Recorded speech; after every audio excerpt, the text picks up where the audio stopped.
मेरे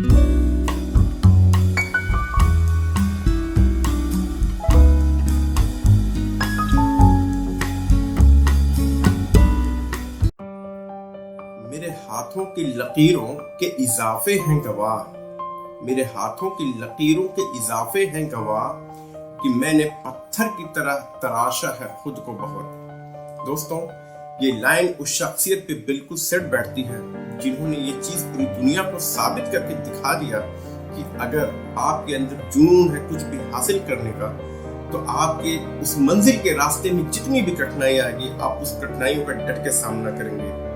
और ये चीज बिल्कुल मैटर नहीं करती कि आपका बैकग्राउंड क्या है, आप किस जगह से बिलोंग करते हैं, आप किस गांव से आते हैं, आपका फैमिली स्टेटस क्या है, आपका उस इंडस्ट्री में कोई गॉड फादर है कि नहीं है। ये चीज बिल्कुल मैटर नहीं करती और आप उस जगह पे अपनी मंजिल को हासिल कर लेते हैं अगर आपके अंदर कुछ हासिल करने का जुनून है तो। जी हाँ, मैं बात कर रहा हूँ नवाजुद्दीन सिद्दीकी की, जो आज की डेट में रोल मॉडल है उन युवाओं के लिए जो उस इंडस्ट्री में कुछ करना चाहते हैं। रोल मॉडल उन यूथ के लिए है जो बहुत जल्दी अपने लक्ष्य के लिए गिव अप कर देते हैं। जी हाँ, मैं बात कर रहा हूँ नवाजुद्दीन सिद्दीकी की, जिनके पास कभी 5 रुपए नहीं होते थे और आज वो एक फिल्म का 5 करोड़ चार्ज करते हैं। मैं बात कर रहा हूँ उस शख्स की जो कभी गांव की गलियों में पतंगे लूटा करते थे और आज उनके पास फिल्म की लाइन लगी हुई है। मैं बात कर रहा हूँ उस शख्स की जो कभी ट्रॉली से गन्ने खींच कर खाया करता था और आज उनके पास डायरेक्टर फिल्म लेके लाइन में खड़े हैं।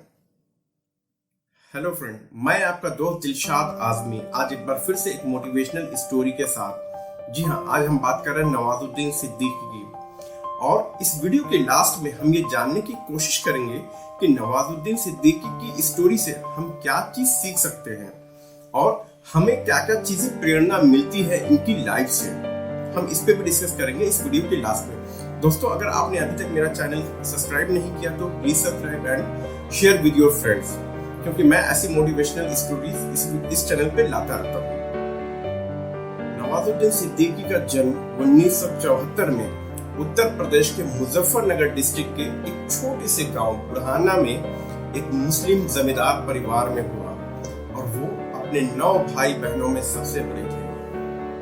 बहुत कम लोगों को ये चीज पता है कि उनकी एक लाडली जो बहन थी जिनका नाम सायमा तमशी सिद्दीक, 2019 में उनकी डेथ हो जाती है बिकॉज ऑफ कैंसर।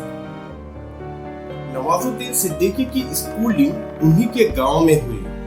हालांकि उस वक्त लाइट वगैरह की बहुत दिक्कत थी, उन्हें लैंप से पढ़ना पड़ता था, बट पढ़ाई के साथ साथ अदर एक्टिविटी में बहुत एक्टिव थे। वो अपने पिताजी के साथ खेतों में जाया करते थे, उनका हाथ बटाते थे, खेतों का काम करते थे और अपने दोस्तों के साथ पतंग उड़ाना, क्रिकेट खेलना और वो रामलीला बहुत देखते थे। जब भी उनके गांव में रामलीला का प्रोग्राम होता था वो उसमें जरूर जाते थे। इवन कि जब उन्हें मौका मिलता था तो वो उस रामलीला में पार्टिसिपेट भी करते थे। और यकीन मानिए, पूरे गांव में कभी किसी ने सपने में भी नहीं सोचा होगा कि ये जो लड़का आज रामलीला में पार्टिसिपेट कर रहा है, कभी वो बॉलीवुड में इतनी सफलता हासिल कर लेगा। किसी ने कभी ये चीज सपने में भी नहीं सोचा होगा।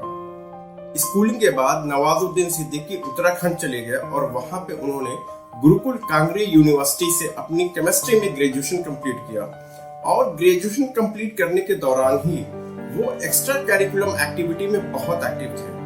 उन्होंने पेंटिंग बनाना चालू किया, उन्होंने कई ड्रामा में पार्टिसिपेट किया है। इवन कि हम सब जानते हैं कि वो बहुत शाई एक्टर हैं, बट बहुत कम लोगों को पता है कि वो शब्दों के साथ बहुत अच्छा खेल लेते हैं। उन्हें बहुत अच्छा वक्ता भी कहा जाता है। और उनकी ग्रेजुएशन के बाद उन्हें कुछ ऐसी सिचुएशन का सामना करना पड़ा जिसकी वजह से उन्होंने लगभग एक साल एक केमिस्ट की शॉप पे एज ए सेल्समैन काम किया। जिस दौरान केमिस्ट की शॉप पे एज ए सेल्समैन काम कर रहे थे, उन्हें इस चीज का आभास हो गया, अनुभव हो गया था।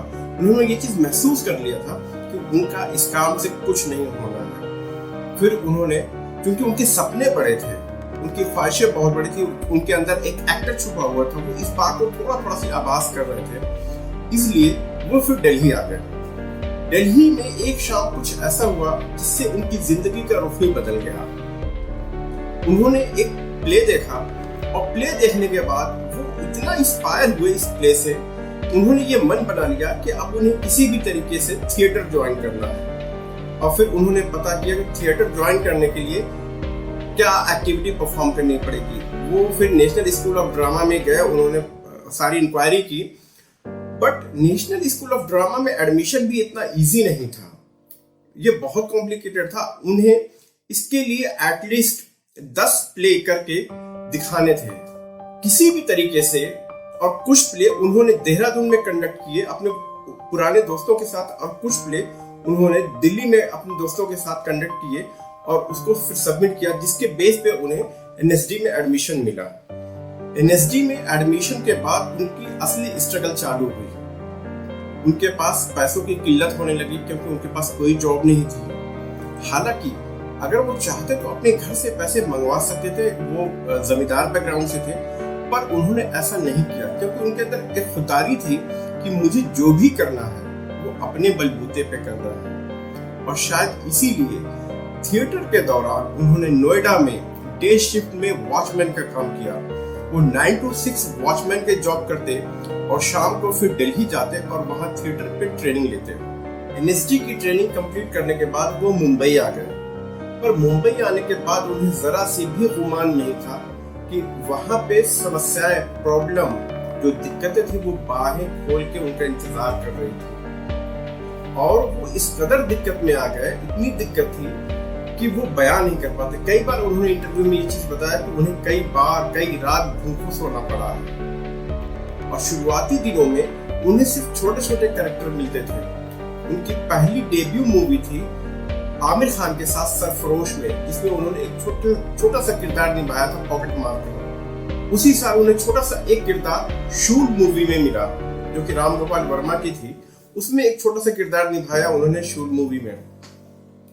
और इस बीच उनके पास कोई काम नहीं था। उन्होंने कई बार कोशिश की टीवी पे सीरियल वगैरह में कहीं कुछ काम मिल जाए, उन्हें कोई काम नहीं मिलता था। उन्हें हर जगह सिर्फ और सिर्फ रिजेक्शन का सामना करना पड़ता था। या तो उनकी हाइट कम थी, उनका कलर कॉम्प्लेक्शन का इश्यू आता था, या उनको मतलब कुछ इस टाइप के इश्यू आते थे जिसकी वजह से डायरेक्टर उन्हें एक्सेप्ट नहीं करते थे और उन्हें सिर्फ और सिर्फ रिजेक्शन का सामना करना पड़ता था।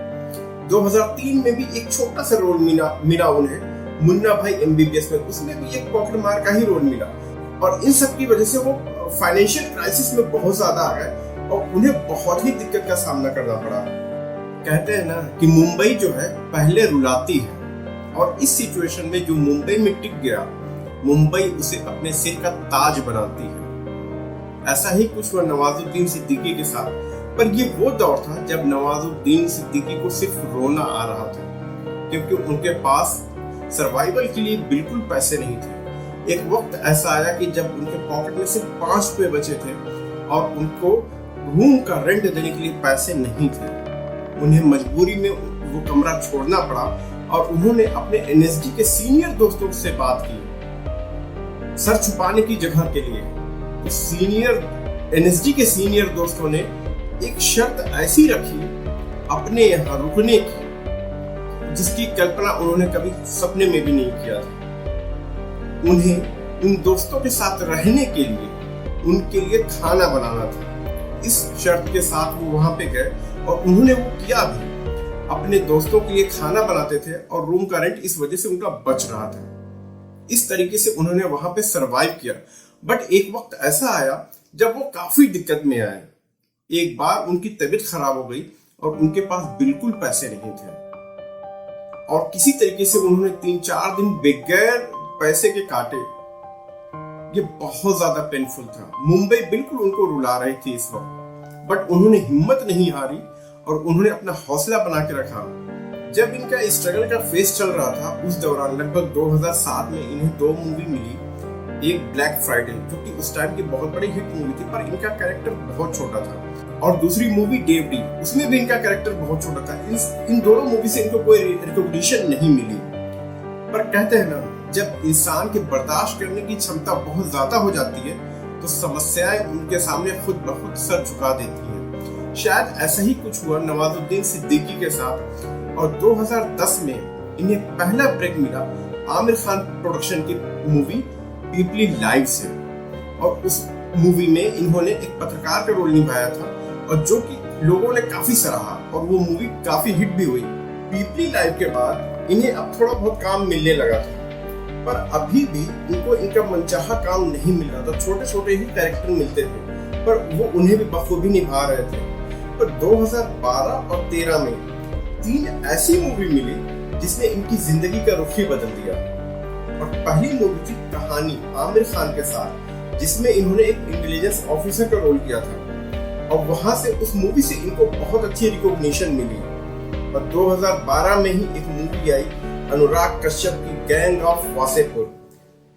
उस कैरेक्टर ने इनको घर घर में पहुंचा दिया और वहां से इन्हें हर लोग जानने लगे कि ये एक बहुत ही अच्छे एक्टर हैं। और फिर 2013 में एक ऐसी मूवी आई जिसने इनको इंटरनेशनल स्टार बना दिया। वो मूवी थी लंच बॉक्स। लंच बॉक्स ने इन्हें इंटरनेशनल अवार्ड दिलाया। अभी तक नवाजुद्दीन सिद्दीकी जितनी भी मूवी में काम कर रहे थे उन्हें को एक्टर का ही रोल मिलता था, मेन एक्टर का नहीं मिलता था, वो साइड रोल ही निभाया करते थे। पर 2015 में उन्हें एक ऐसी मूवी मिली जिसमें उन्होंने मेन कैरेक्टर का रोल निभाया और वो मूवी उस साल की सबसे बड़ी हिट मूवी साबित हुई। और उस मूवी से नवाजुद्दीन सिद्दीकी ने लोगों के दिलों में जगह बना दी और उन्होंने वो मूवी बनाई मांझी द माउंटेन मैन। और वो मूवी इतनी बड़ी हिट थी और इतनी मोटिवेशनल मूवी थी और उस मूवी में उन्होंने जो कैरेक्टर प्ले किया वो लोगों के दिल को छू गया। और यकीन मानिए अगर मैं कहूँ कि उनके पूरे मूवी कैरियर का, अगर उनके फिल्मी कैरियर की कोई सबसे बढ़िया मूवी है तो that is Manjhi the mountain man. उसका एक dialogue which is my favourite one, जब तक तोड़ेंगे नहीं तब तक छोड़ेंगे नहीं, it is the favourite one. बहुत ही प्यारा डायलॉग है और शायद यही बात उन्होंने अपने जीवन में भी इम्प्लीमेंट किया कि जब तक हासिल नहीं कर लेंगे तब तक छोड़ेंगे नहीं। और वो लगभग 10-12 साल की स्ट्रगल के बाद इस मुकाम पे पहुंचे कि उन्होंने अपनी पहचान बनाई और अपना एक वजूद पूरे समाज, पूरी दुनिया के सामने लाके खड़ा कर दिया कि मैं नवाजुद्दीन सिद्दीकी और ये मेरा कैरेक्टर है। मांझी द माउंटेन मैन की सफलता के बाद नवाजुद्दीन सिद्दीकी ने कभी पलट के नहीं देखा, पर जहां पे कभी उनके पास पॉकेट में सिर्फ 5 रुपए हुआ करते थे, अब वो आने वाली हर फिल्म के लिए एक मूवी का चार्ज 5 करोड़ रुपए करने लगे। और उन्होंने सलमान खान के साथ एक सुपर हिट मूवी बनाई बजरंगी भाईजान।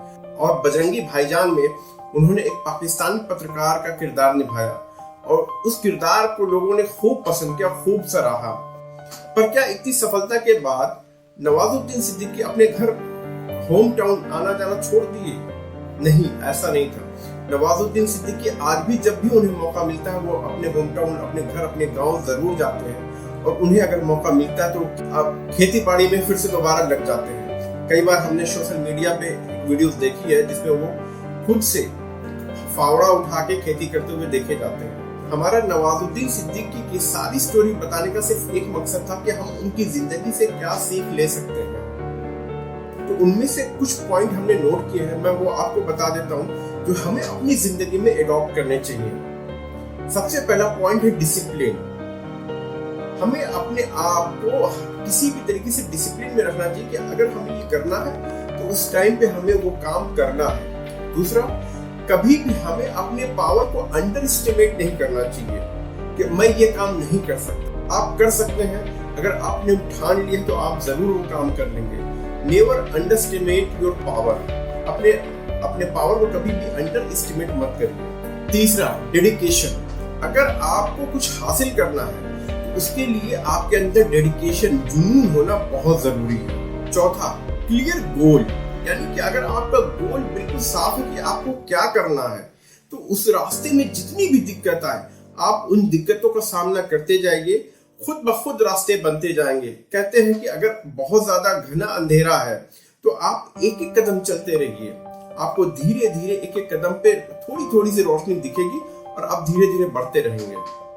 तो आपका गोल बिल्कुल क्लियर होना चाहिए कि आपको किस रास्ते पे जाना है। और लास्ट, नेवर गिव अप। कभी भी सरेंडर मत करिए। ये कभी मत सोचिए कि ये काम मेरे से नहीं होगा और मैं सरेंडर कर दूं। तो ये सारी चीजें हमें नवाजुद्दीन सिद्दीकी की लाइफ से सीखने को मिलती है। दोस्तों, उम्मीद करता हूँ कि आपको ये स्टोरी पसंद आई होगी, और अगर पसंद आई तो please subscribe my channel, share with your friends. Thanks for watching this video.